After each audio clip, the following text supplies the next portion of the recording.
Wouldn't a parrot have been better than Gary? And I thought that was another mean comment. So this Shannon the dude, he's got some sand in his crotch here. He's all pissed off. So I didn't think that's nice. But actually, I thought the parrot video was pretty funny because the parrot had Dave's screams pretty down pat. So I'll give the parrot some credit there. You liked the parrot? I did. I thought the parrot screamed when he should have screamed. And I'm like, man, see, Dave should bring the parrot with him on tour. Okay. Dave stays in his register. And then when he gets to the point where he needs to scream, like Running with the Devil, right before he gets to the chorus, he has the parrot do it. Then you're good to go. Well, I want to say to Mr. Dude over here, how dare you, Shannon? How dare you? I can't like... Mr. Dude, I can't like and suggest an album.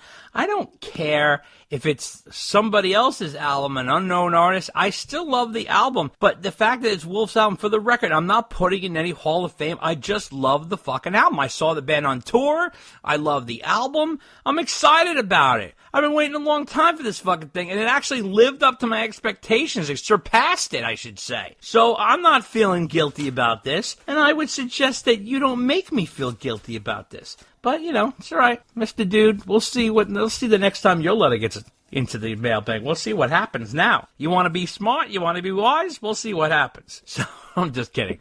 So, letter number 9 comes from Andres Stogard, and he says, thank you for the great podcast. I am probably one of your very few listeners from Norway, but I live in Pittsburgh, and I discovered your podcast after the sad passing of Eddie Van Halen, and have since gone back through the archives as well. Tons of great content, and I especially enjoy your breakdowns. I was wondering if you would consider doing a breakdown/ranking of the Van Halen world tours over the years, including setlist, opening acts, interesting tidbits. I really hope the podcast keeps going, though there is no more VH. It is a great way to keep the interest and memory of the band alive. Thanks, Andre Stogard. Well, absolutely, Andre. I hope I'm saying that. Andre.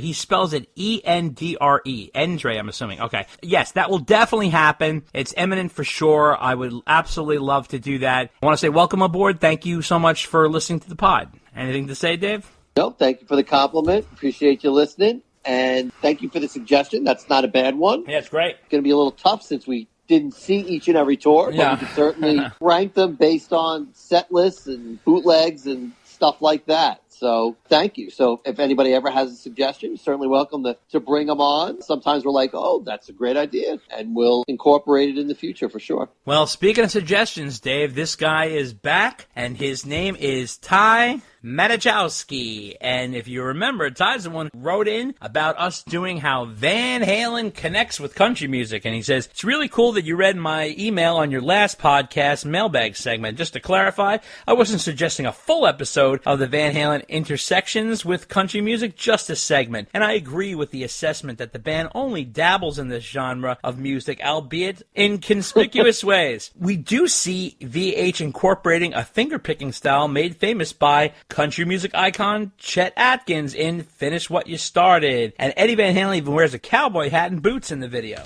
Well, let me tell you something, Dave. I think it's time for Dave and Dave's Van Halen Rockin' Rodeo. Oh! Oh, yes! Welcome to Dave and Dave's Van Halen Rockin' Rodeo. Yeah, yeah! And here's your host, Dave and Dave. Welcome to Dave and Dave's Van Halen Rockin' Rodeo. I'm partner Dave. And I'm partner Dave. Hey, and Dave, did you know that Van Halen is actually a country band? I did not. That's right, folks. In fact, I got proof. And that jump was actually reworked to be a poppy song from Mr. Ted Templeman. Because when Eddie handed that song to him, it was a country song. And I have uncovered original demo, which sneaked out of the archives from 5150. Dave, I'll play it for you right now. Don't ask how I got it now. Don't ask, because I ain't going to tell. But I'm going to play you this clip. Here it is.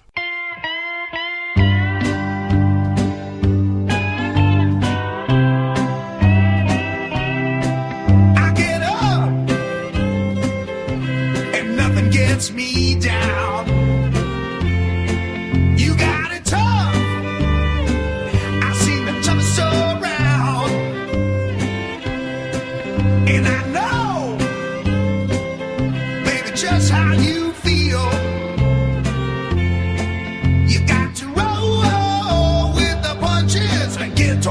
it's real. Can't you see me standing here? I got my back against the record machine. I ain't the worst that you've seen. Can't you see what I mean? Oh, might as well jump, jump. Might as well jump. Go ahead and jump, jump. Go ahead and jump. Now, if that ain't a country song, I don't know what is a country song, Dave, and I think that's proof that Van Halen is a country act. What do you think there? I guess I can't disagree with you. Show enough. Show enough. Woo! Well, that wraps up another episode of Dave and Dave's Van Halen Rockin' Rodeo. Happy trails to you till we meet again.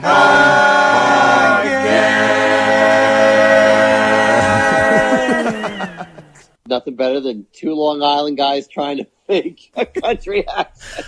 Well, listen, we can't say that we didn't try, right? That's very true. That goes right up there with the Eddie Money episode. Maybe we should have Eddie Money do the country episode. Hey, yo, it's Dave and Dave's Van Halen Rockin' Rodeo with me, Eddie Money.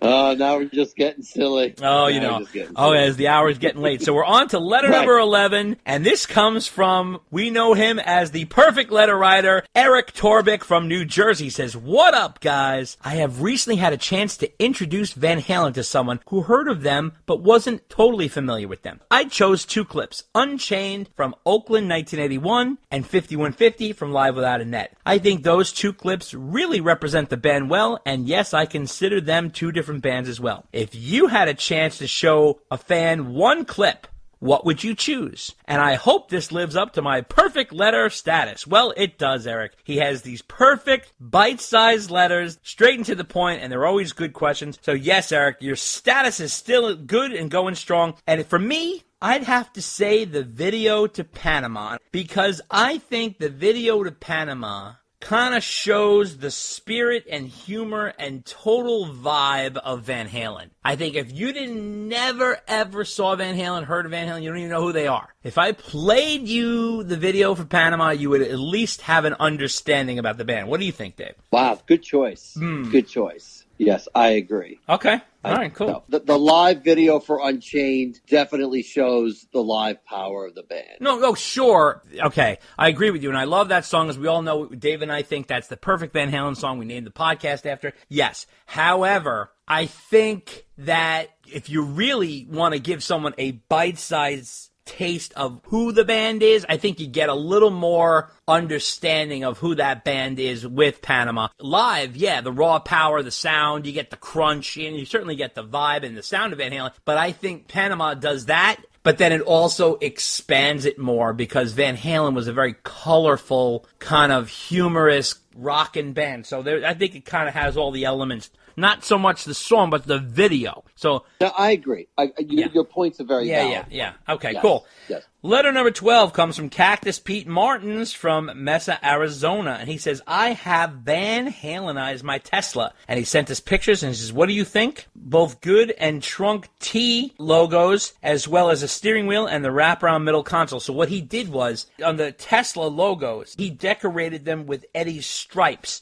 So you see Eddie's red, white, and black stripes like accents on different parts of the car, like the logos on the steering wheel, the wraparound on the middle console, or on the trunk. That's kind of really cool, Pete. Let me tell you something. I loved it. I think you should start a business. It should be called Panama Pete's Van Halenized Vehicles. And you should rock out with your cock out and just sort of set up a business where you can Van Halenize people's cars. What do you think, Dave? Aside from the trademark issues with the stripes, yes, I think it's a great idea. Right, I forgot that is a trademark issue there. That little detail. Yeah, there is a little. I love the work he did do on his own car. That was amazing. Yeah. I mean, the detail work in those tiny areas. I know. Wow. That's very impressive. Letter number 13 comes from Iron Baden McLeod. I love this name, Iron Baden. I think that's really cool. It says, "Hey guys, Iron Baden from Cape Breon Island, Canada. He says, I found your podcast after the passing of Eddie Van Halen and have listened to every episode. First, let me thank you for introducing me to the classic Album by Album podcast, which I really enjoy and participate in. I hear you guys debating about the pros and cons of changing the name to Van Hagar and other bands who have changed their singers and have kept their respective names. I've always considered it Van Halen Mach 2, just as the first Ian Gillan era of Deep Purple.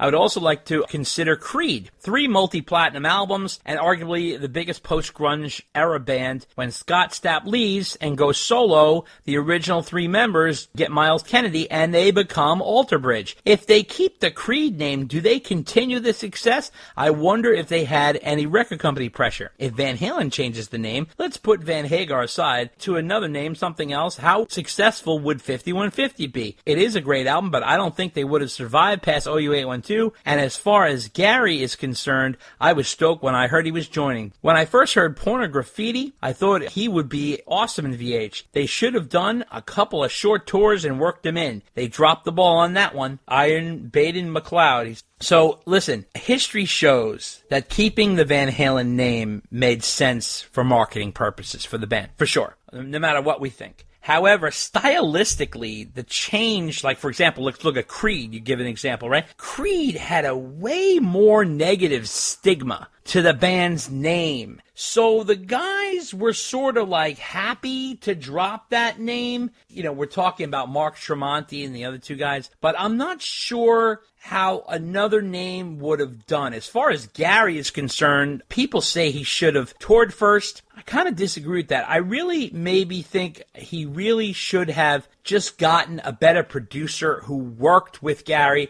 and, you know, obviously, and Ed, and kind of shaped a better album than Van Halen 3. I think there was a lot of good stuff there. I just think that, you know, him and Ed went into the weeds pretty hard, and just some cool stuff on there. But, like, in terms of delivering a Van Halen album, I think they definitely took a left turn and then a quick right and then another left and then went around the circle a few times. So I think that was a little misleading. What do you think, Dave? I don't necessarily disagree with you on that. It was a little bit of a roundabout way to do it. You know, that's what they wanted to do. So a little frustrating as a fan at times to follow the bouncing ball, but, you know, it certainly doesn't make it boring. Yeah, that's for sure. Letter number 14 comes from Kurt 5150 Snyder from Yakima, Washington. And he says, you mentioned in the last podcast Tom Weber's Yellow Kramer for sale. I was blessed to spend the day with Tom Weber at 5 Star Guitars and went to dinner with him. He set up and strung one of my Eddie Van Halen replica guitars. Tom had Kramer make him a double neck guitar, a 12-string and a 6-string. And when Eddie was visiting the factory, he saw Tom's guitar being built, and he told Dennis Bernardi, I want that. And Ed gets what he wants. And they told Tom, anything we make for Ed, we couldn't offer it to anyone else. So when Tom met Eddie, he gave him the acoustic guitar, and he wanted to tell him he got the guitar from Kramer. If you remember, Eddie had that yellow double neck guitar he used in the 1982 tour on Secrets. That was one of Tom's guitars. And when Eddie sent Tom that signed Kramer guitar, if you notice, it was yellow and he had custom stripes on it. That was his way of saying thank you for giving up his guitar. Kurt 5150 Snyder, Yakima, Washington. Yes, that's a very cool story. I'm sure Tom has so many great memories of Ed, and he was always looking out for him, and I'm really sorry he had to sell those guitars. It was really a heartbreak. What do you think, Dave? Yeah, that was heartbreaking. But great story about the double neck, because Ed was not known to play double neck. I think the only time he really ever broke it out was for Secrets. I really don't think he played a double neck for any other song. Yeah. And that was on the Diver Down tour. So that was definitely a treat to see him play it that way, if you were fortunate enough to see him on that tour. Yeah, absolutely. Last letter of the night, letter number 15, comes from Diamond David Sinclair. And he says, love your Mammoth album review episode. Boy, that boy can sing. Not 100% my thing, but can appreciate he's a serious player. Quick question. Have you heard the song Taint Your World from the Toto album Falling in Between? I know Steve Lukather and Eddie were close, and this barn burner is definitely extremely Van Halen influenced. Would be interested to hear your opinions. Wonder if it was a hangover track from when Eddie and Steve reworked I Want Some Action from the 5150 era, which eventually became Twist the Knife, which appeared on Steve's 1980